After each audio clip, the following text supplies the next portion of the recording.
Salut à tous et à toutes et bienvenue à cette nouvelle vidéo. Aujourd'hui, nous avons l'occasion et la grâce de recevoir quelqu'un de spécial, un invité spécial. Je lui laisserai lui-même le soin de se présenter. Il s'appelle Divin, c'est déjà ce que je peux vous dire, mais le reste, je lui laisse faire sa propre présentation. Salut Divin. Salut Jean-Stéphane, Comment tu vas? je me porte très bien. Et toi? Ça va, par la grâce de Dieu. Donc aujourd'hui, nous te recevons parce que tu as un puissant témoignage à nous raconter. Je sais que c'est un témoignage que tu m'avais déjà raconté avant, il y a quelques mois, voire même quelques années. Mais à chaque fois que je pense à ce témoignage, je me suis toujours dit en fait que c'est un témoignage qui peut véritablement bénir beaucoup de personnes et ça peut également donner une compréhension nouvelle à beaucoup de personnes sur le monde spirituel. Donc, est-ce que déjà tu peux te présenter rapidement, s'il te plaît? Ok, bonjour à toutes et tous, je m'appelle Divin, voilà, je suis votre frère en Christ. Et je suis né de nouveau depuis 2011 par la grâce de Dieu. Et je suis à Impact Centre Chrétien. Donc voilà. D'accord, très bien. Ça fait combien de temps que tu es en Christ? Alors, c'est depuis 2011, nous sommes en 2025, donc ça fait 14 ans. 14 ans. Ouais. Waouh, 14 ans. C'est pas petit, hein?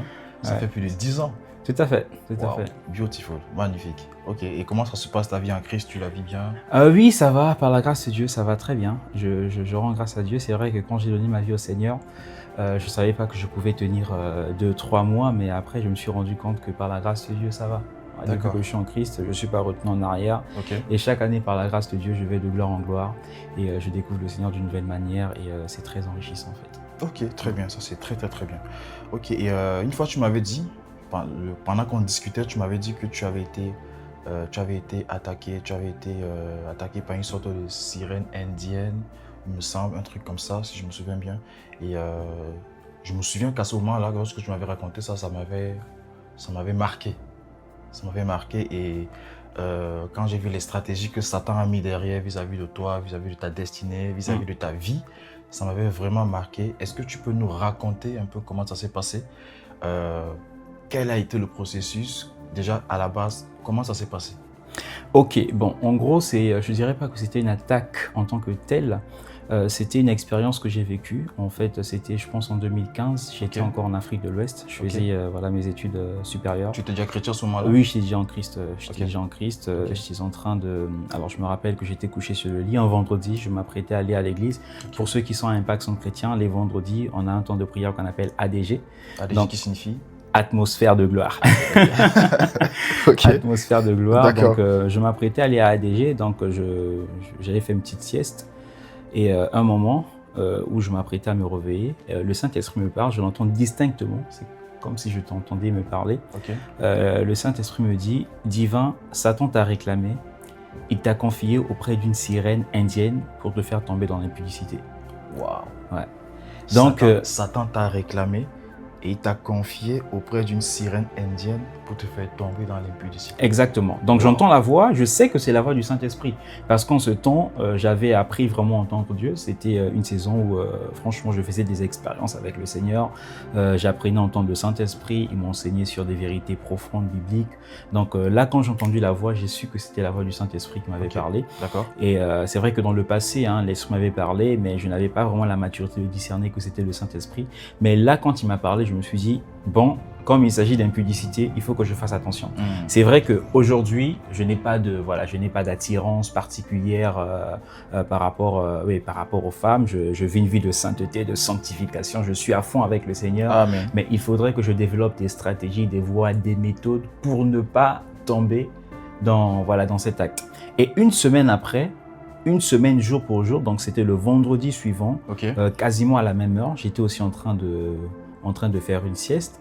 J'entends encore la même voix qui me dit « Satan t'a réclamé, il t'a confié auprès d'une sirène indienne pour te faire tomber dans l'impudicité. Wow. » Donc moi, je me suis posé la question « Mais pourquoi une sirène indienne et tout ?» Mais bon, après, là, je me suis dit « Je pense que cette affaire est très sérieuse. Je sais que la Bible dit dans Jean chapitre 10, verset 10, que le diable ne vient que pour égorger, dérober et détruire. Le but, l'objectif du diable, c'est de saccager ta vie, c'est de détruire ta vie, c'est de te déstabiliser pour t'empêcher d'accomplir la destinée destinée glorieuse et merveilleuse que Dieu a prévue pour toi. Donc, j'étais conscient de ça. Je me suis dit, mais bon, il y avait un excellent conseil que Pasteur Teddy nous avait donné. Pasteur Teddy, qui était le pasteur Teddy, à l'époque. Qui est toujours le pasteur à ICC Cotonou, justement, oui, Okay. Qui nous avait donné. Parce qu'on avait les temps avec les jeunes, les mercredis, il nous formait à l'évangélisation. D'accord. Il nous donnait beaucoup de conseils.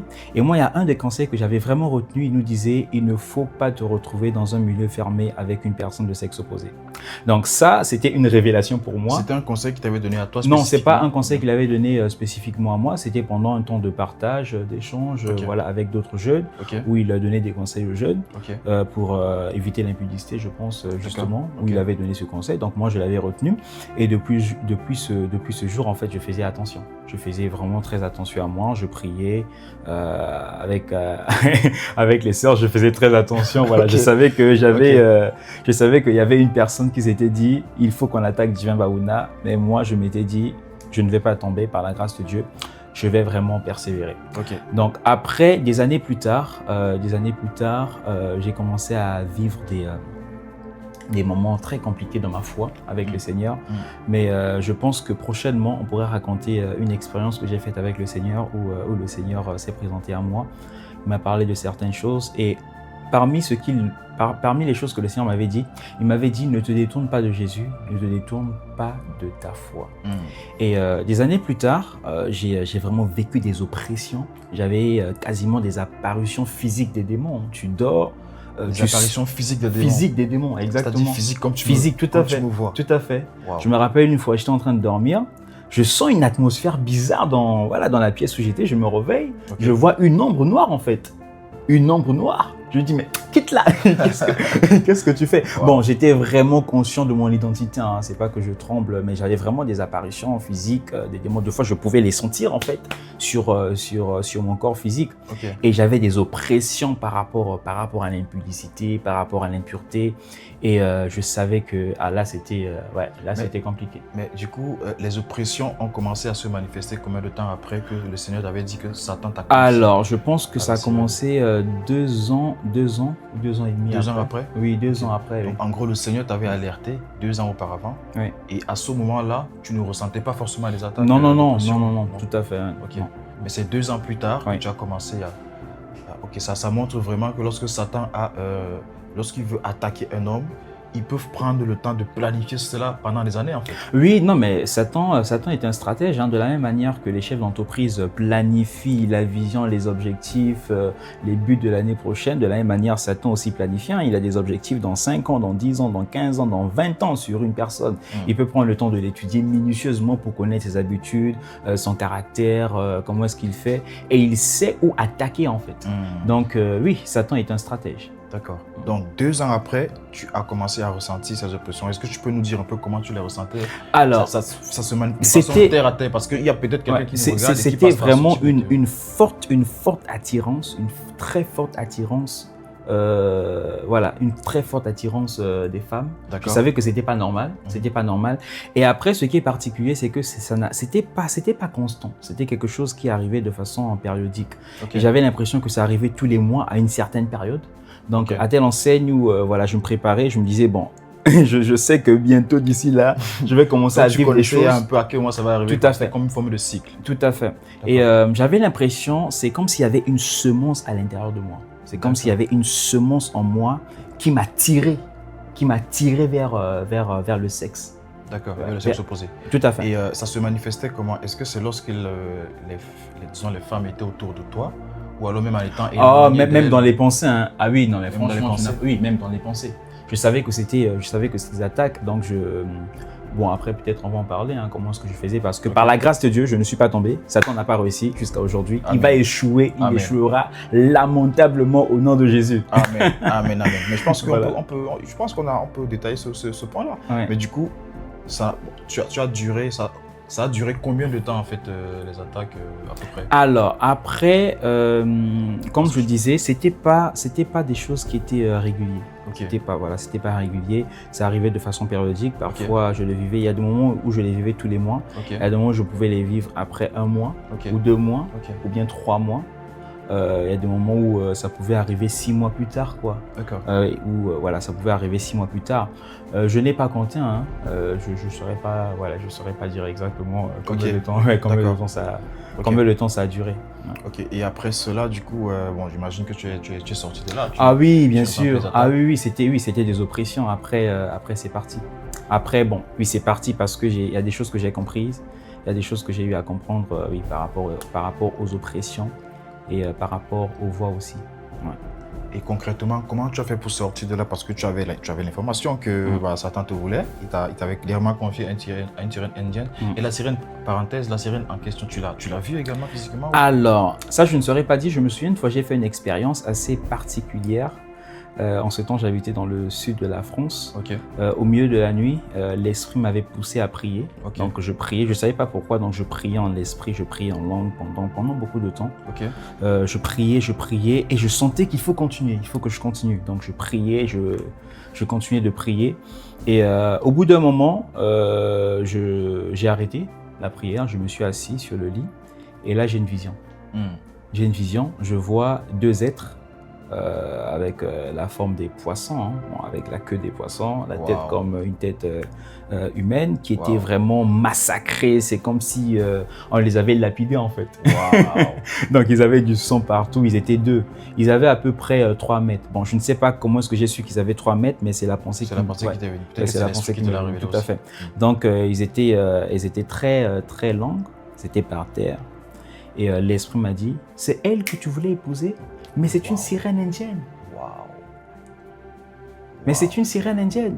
Donc là, certainement, quand l'esprit me disait de prier, c'était de prier par rapport à ça. Et quand je priais en langue, parce que je sentais en moi que j'étais en train de combattre contre quoi, je ne pouvais pas expliquer. Mais l'esprit m'avait juste mis à cœur de prier et voilà, j'ai obéi. Donc oui, peut-être que c'est la rencontre, mais sinon à part ça, je n'ai pas fait des expériences assez particulières. Ah oui, il y a aussi un autre point, ça c'est justement, je faisais beaucoup des rêves où j'étais en cheminement avec une sœur, on sortait parfois de l'église et quand on marche, la sœur est bien, hein, elle a un bon comportement. Non, la sœur, tu la voyais en rêve quoi? Oui, en rêve en fait. Ces rêves, je les ai fait plusieurs fois. Donc nous sommes en train de marcher, on est des bons amis et au bout d'un certain moment, elle se transforme. Et dès lors qu'elle se transforme, je dis au nom de Jésus. Non, pas que je fais. Ah, tu dis au nom de Jésus? Oui, je dis au nom de Jésus. Après, elle part. Elle disparaît en fait. Voilà, donc je ne sais pas si c'est vraiment lié à ça. Après, oui, on sait que Satan est très patient lorsqu'il veut attaquer une personne. Donc quand tu es au courant de là où Satan veut t'attaquer, c'est à toi de mettre des garde-fous en fait. Tu fais attention dans tes relations, dans les relations avec le sexe opposé en fait. Il y a des choses que tu ne fais pas. Et parmi les attaques en fait, parce que je sais qu'aujourd'hui il y a beaucoup de personnes, que ce soit les hommes ou même les femmes, qui ont, lorsqu'elles ont des attaques, des oppressions dans le domaine de l'impureté ou de l'impudicité, il y a ce qu'on appelle les couches de nuit. Est-ce que parmi les attaques ou les oppressions, tu as eu ce type d'attaque là aussi? Ah oui, je l'ai vécu, mais c'était pas régulier. C'était pas du tout. Oui, dans tous les cas, je l'ai vécu, mais c'était pas régulier. D'accord. C'est des choses qui pouvaient arriver des mois après. Des mois après, ok. Mais concrètement, comment tu as fait pour sortir? Parce que je reviens à ce que je disais, il y a eu l'alerte du Saint-Esprit. Tout à fait. Ensuite, 2 ans après, l'attaque s'est manifestée de façon palpable. Tu as combattu, mais je me dis bien qu'aujourd'hui, tu es sorti de là par la grâce de Dieu. Tout à fait. Et il y a certainement des choses que tu as mises en pratique. Tout à fait. Peut-être on n'a pas le temps de tout citer pour cette vidéo-ci, mais si je te demande comme ça à la volée, est-ce qu'il y a 3 ou 4 ou même plus, mais minimum 3, 3 choses que tu as mis en pratique qui t'ont aidé à sortir de là? Alors, je pense, au début, j'avais peur. Au début, j'avais beaucoup peur. Au début, j'avais peur. Et après, en écoutant l'apôtre Ivan Castanou, l'apôtre Ivan Castanou, moi, je prie beaucoup avec les temps de prière de l'apôtre Ivan Castanou, les temps de prière, les 21 jours, les 12 jours de jeûne et prière, les 3 jours, ou popiazo. Je m'expose beaucoup, je mets mon casque, je prie. Si le temps de prière fait 2 heures, je m'expose en fait. Je pense que c'est l'exposition qui m'a aidé. Parce que je me souviens une fois, le peuple était en train de prier et il priait en fait contre la sirène. quand les sirènes des eaux, parce que lui aussi racontait qu'il a été consacré à la sirène des eaux, tout à fait. Donc il priait, il prenait autorité et il disait, je me souviens, sirène, je te déchire. Et moi, je me suis dit, mais attends, je peux la confronter comme ça.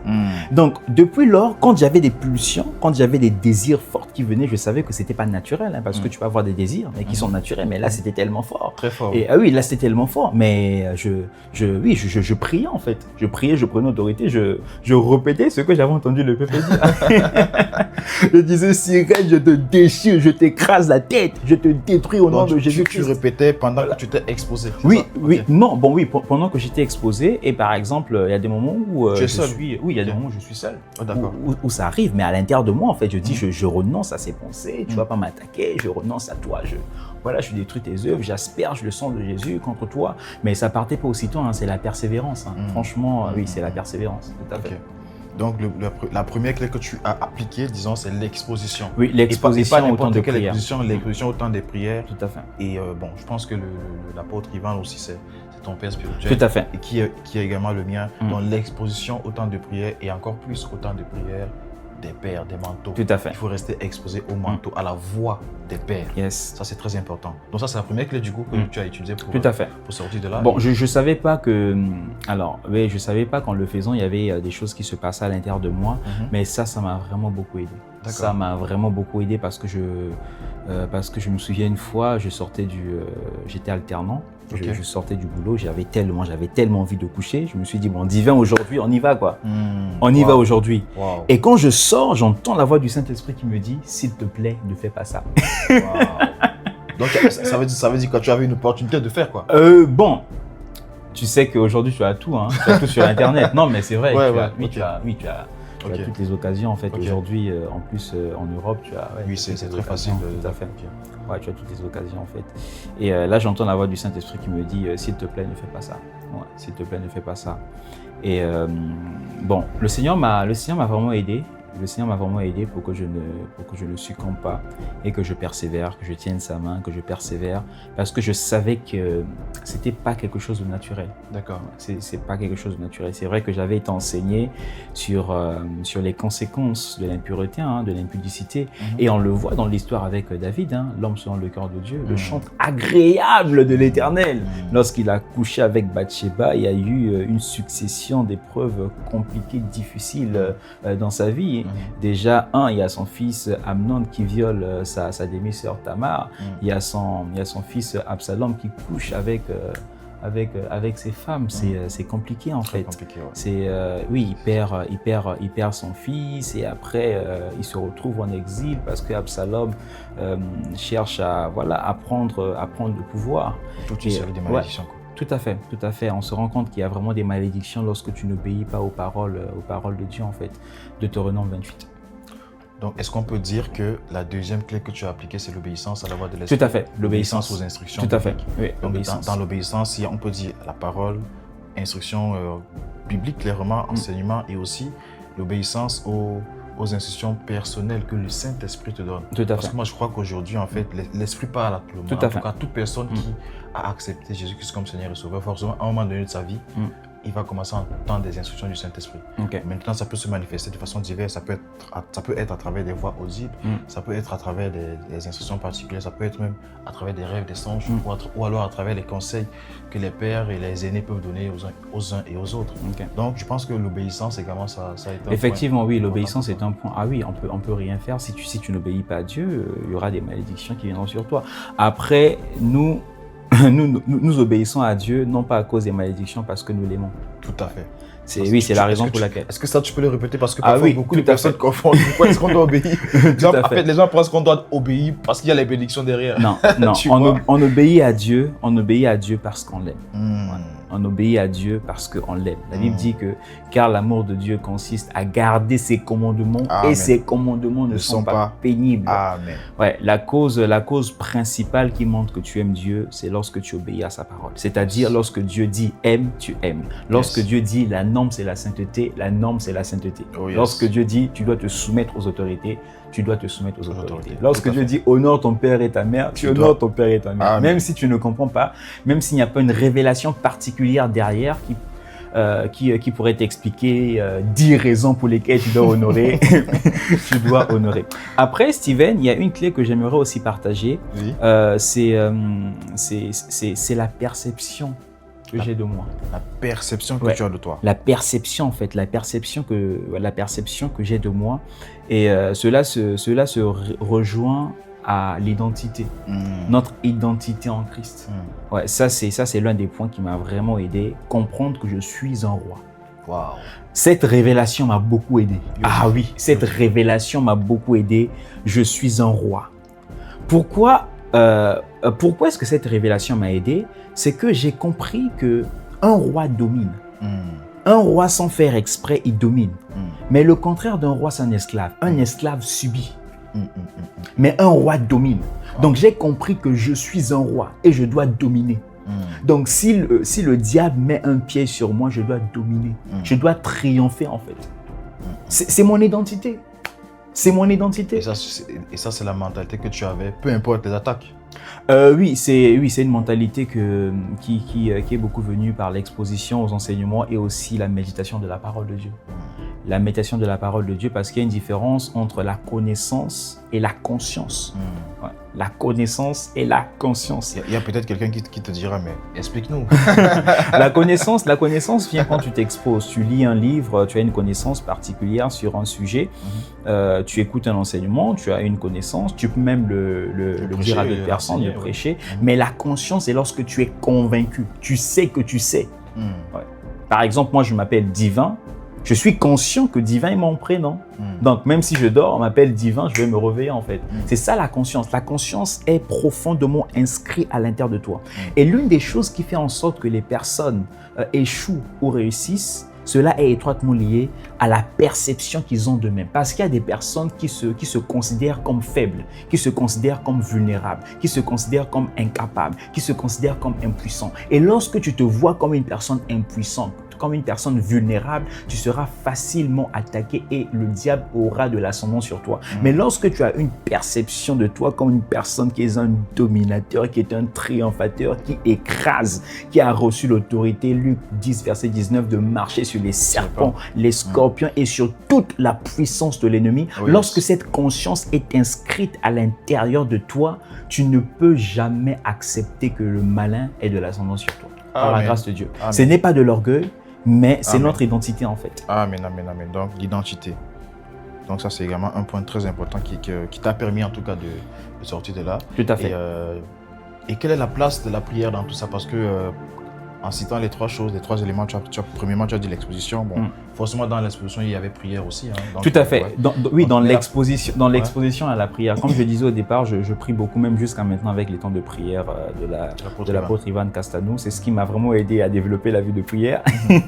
Ouais, ça m'a vraiment aidé. Donc justement, quand tu t'exposes à un temps de prière qui fait 1h30, tu pries 1h30. Tout à fait. 2h, tu fais 2h. En fait. C'est ça. Voilà, oui, c'est ça.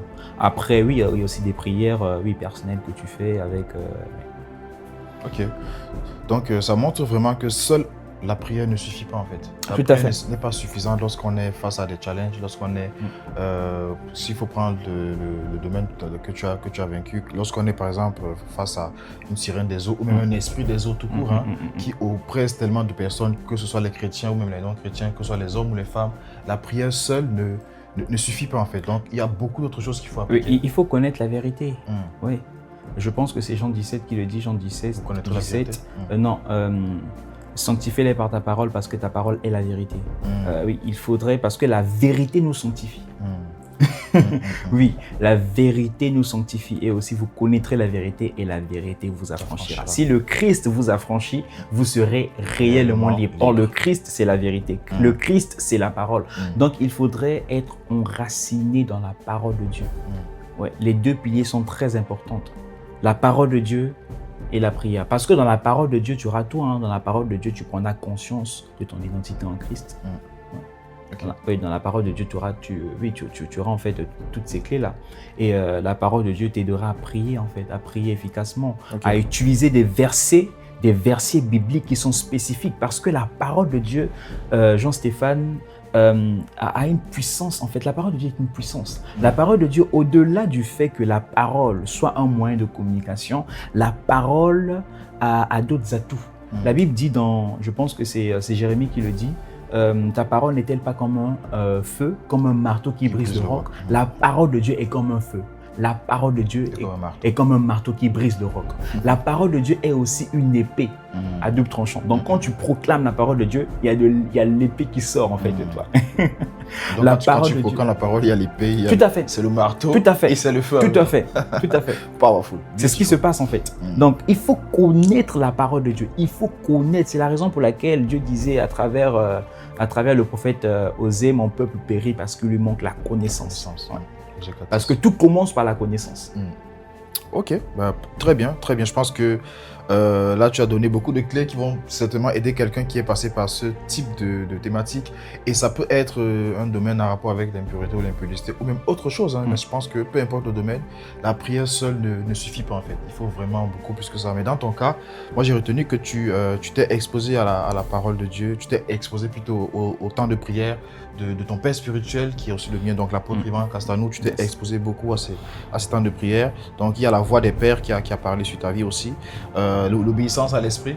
Donc à plusieurs reprises, l'esprit t'a dit ne fais pas ceci, ne sors pas, parce que je me souviens, tu as dit une fois tu avais envie de passer à l'acte, il t'a dit ne fais pas ça.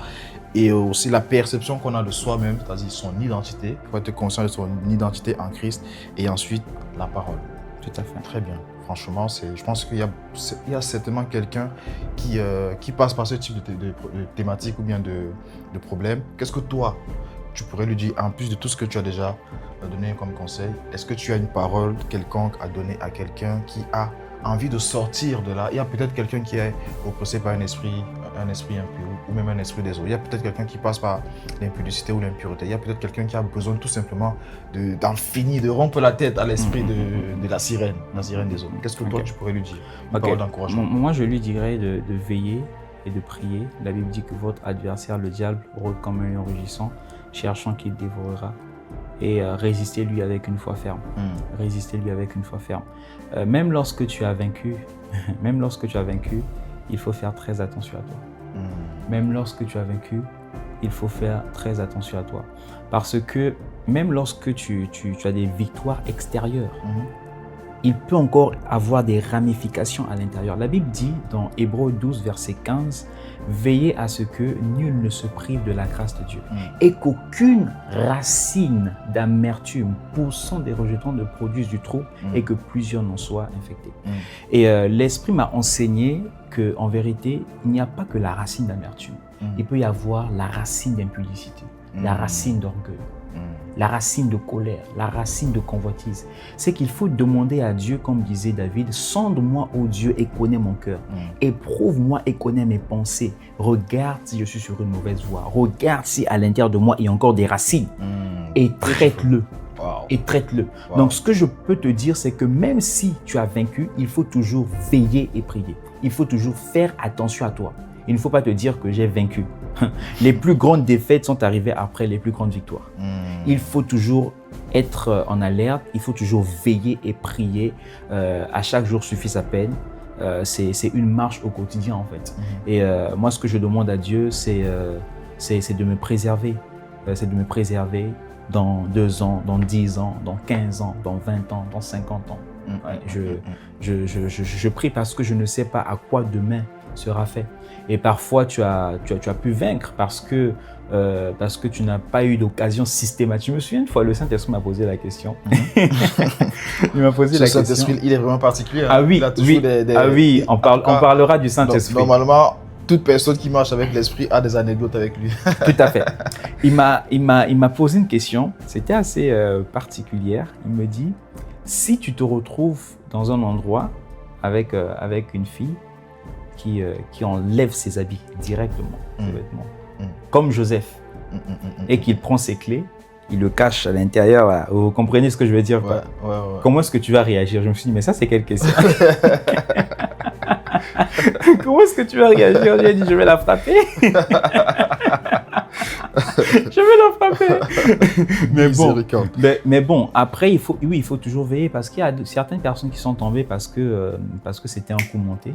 Parce que c'était un coup monté de l'entourage aussi. Hein, de l'entourage aussi. Il y a d'autres, c'était des sœurs par exemple qui se sont dit bon, il faut que le frère, il faut que je le fasse tomber en fait.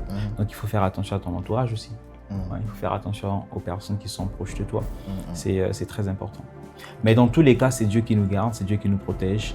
Nous faisons notre part, le Seigneur aussi fait sa part. Amen. Donc tu vas y arriver par la grâce de Dieu. Et tu domineras, tu triompheras parce que tu es un roi. Un roi domine et un esclave subit. Tu n'es pas un esclave, tu es un roi. Donc tu sais ce que tu dois faire, tu dois dominer. Oh yes, ok, très bien, powerful. En tout cas, c'était très édifiant. Moi, j'ai retenu des clés que moi également je vais continuer à appliquer et à donner conseils à ceux qui m'entourent. Et franchement, c'était très bénissant, très bénissant. Mais je pense que pour clôturer, pour terminer, parce que ce n'est peut-être pas la dernière fois, mais au moins pour cette partie-ci, pour cette vidéo, est-ce que ça te dirait de prier quelques minutes pour quelqu'un qui a besoin d'assistance à ce niveau-là? Il faudrait qu'après avoir regardé ce moment, qu'il soit véritablement visité par le Saint-Esprit. Donc je te laisse terminer ce temps avec un temps de prière de 5 minutes. Ok. Nous allons prier. Père, dans le nom de Jésus-Christ, nous te bénissons et nous te rendons gloire pour ta présence, pour ton amour, pour ta fidélité, pour tes bontés, pour tes compassions que tu manifestes dans nos vies. Seigneur, je te recommande mon frère, ma sœur qui est en train de vivre des oppressions actuellement, des oppressions qui viennent des esprits des eaux, les oppressions d'impureté, d'impudicité. Seigneur, je te le recommande à ta grâce. Je te prie de le soutenir, de l'assister. Je te prie, Seigneur, de l'aider dans ces moments de tribulation, dans ces moments d'épreuve, dans ces moments de tentation. Accorde-lui la grâce, Seigneur, de ne pas combattre avec ses propres forces, mais de combattre avec les armes de Dieu, de combattre avec la ceinture de la vérité, de combattre avec la cuirasse de la justice, de combattre avec le casque du salut. Père, accorde-lui la grâce de triompher, de dominer. Seigneur, accorde-lui la grâce de prendre conscience que son corps est le temple du Saint-Esprit, une maison d'habitation de Dieu en esprit. Je prie pour toi, mon frère, afin que cet esprit te lâche maintenant, te quitte dans le nom puissant de Jésus-Christ. Alors que tu prends conscience de ton identité, que tu prends conscience que tu es un roi. Si tu te sentais par terre, tu te lèves dès maintenant, tu écrases la tête de cet esprit dans le nom puissant de Jésus-Christ, selon qu'il est écrit dans Luc 10, verset 19. Voici, je vous ai donné le pouvoir de marcher, de piétiner, de battre les serpents, les scorpions et toute la puissance du malin. Il a dit, rien ne pourra vous nuire à partir d'aujourd'hui. Alors que tu prends conscience que tu marches sur les serpents, les scorpions, tu te relèves, tu renverses la pente. Maintenant, dans le nom puissant de Jésus-Christ, ta destinée est tellement grande. Ta destinée te supplie de ne pas te retrouver dans ces bassesses. Par la grâce de Dieu et l'assistance du Saint-Esprit, tu te relèves. Et si tu étais tombé, je prie pour que la grâce de Dieu, la miséricorde de Dieu te localise et que tu te relèves. Selon qu'il est écrit, si vous dites que vous n'avez pas de péché, vous vous séduisez vous-même. Mais si vous confessez vos péchés, il est juste et fidèle pour vous pardonner et pour vous purifier de toute iniquité. Même si tu es tombé, relève-toi, mon frère. Le juste tombe 7 fois. Il se relève. Tu te relèves aujourd'hui. Tu te relèves aujourd'hui et tu triomphes aujourd'hui dans le nom puissant de Jésus-Christ. Je prie que la grâce de Dieu repose sur toi, que le parfum de sa présence se répande sur sa vie, que l'odeur de la paix, l'odeur de la pureté, l'odeur de la sainteté soit ton partage dans le nom puissant de Jésus-Christ. Merci Père pour la vie de mon frère, pour la vie de ma sœur. Nous te bénissons et nous te rendons toute la gloire. Dans le nom de Jésus, nous avons prié avec action de grâce. Amen. Amen. Powerful. Yes. C'est très édifiant et très puissant. En tout cas, merci d'être venu aujourd'hui. Et je pense vraiment qu'on va se retrouver très prochainement pour une autre thématique que nous allons aborder ensemble. En tout cas, merci à vous d'avoir suivi. Surtout, n'hésitez pas à vous abonner à la chaîne et on se retrouve très bientôt pour une nouvelle vidéo.